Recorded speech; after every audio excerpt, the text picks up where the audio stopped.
What happens when you quietly dismantle one of the most important cybersecurity collaboration tools in the country and don't replace it? That's exactly what just happened.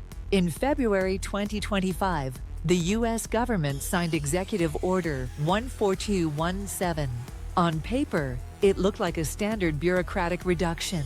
In practice, it eliminated the Critical Infrastructure Partnership Advisory Council, known as CIPAC, without public hearings, stakeholder input, or a replacement plan. At Quantum Cyber AI, we analyze cyber policy shifts like this, not just for what they say, but for what they dismantle. And this one, it tears a hole in the nation's cybersecurity coordination framework. Let's talk about why this matters. CIPAC wasn't well known, but it was essential. It was a legally protected space where private companies, from power grid operators to telecom giants, could share threat intelligence with government agencies without worrying about legal exposure, without worrying about headlines. It worked because it was exempt from the Federal Advisory Committee Act. That allowed confidential conversations between industry and government. So when an attack hit, the response was fast, aligned, and cross-sector. That structure is now gone. Let's break this down further. CIPAC was created in 2006 by the Department of Homeland Security to support the National Infrastructure Protection Plan. It brought together two groups, the Sector Coordinating Councils, which represented private industry, and the Government Coordinating Councils, which included federal, state, and local governments. These two bodies work together to share intelligence, hold exercises, and build policy. It wasn't flashy.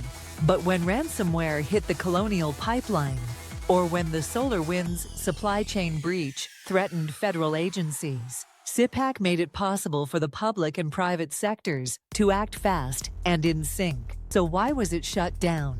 According to DHS and CISA, it was part of an effort to streamline and modernize. They cited redundancy and the need for more efficient structures. But critics argue something else is at play. Budget cuts, centralized control, less transparency, perhaps a distrust of industry. Regardless of the motivation, the result is the same. CIPAC is gone. And here's what that means. First, private companies now face greater legal risk when sharing sensitive cyber intel with the government. The FACA exemption that CIPAC provided is no longer in place. That could chill cooperation when it's needed most. Second, state and local governments are now more vulnerable. Many relied on CIPAC for real-time threat updates, cross-sector guidance, and national security coordination. Third, the risk across sectors grows. Infrastructure is interconnected. Energy depends on telecom.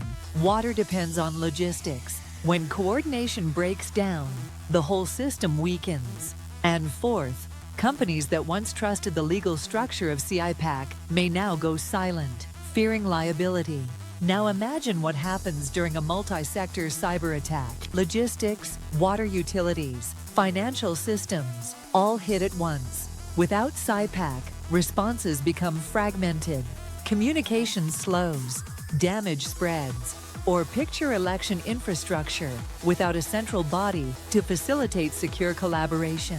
Local officials, vendors, and federal agencies operating in silos just months before a national vote. Or think about a major cyber incident where public messaging is inconsistent, uncoordinated, and confusing. CIPAC helped prevent that. Now there's no guarantee. CISA says it's evaluating alternatives. As of April 2025, nothing has been formally announced. Meanwhile, some lawmakers, like Reprio's Andrew Garbarino, are calling for legislation to rebuild what was lost. Other countries offer models.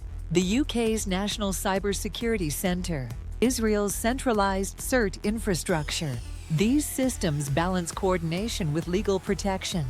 But the US currently has no replacement in place. So what can be done in the meantime? Industry must lean into ISACs, information sharing and analysis centers.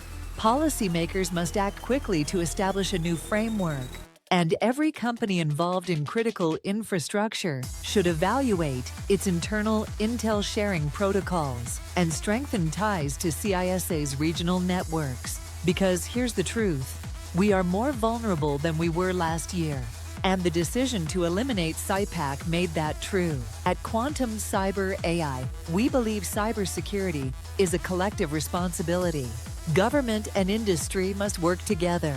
And when that relationship breaks down, we all feel the consequences. CIPAC's disbandment isn't the end of cybersecurity collaboration, but it is a warning sign.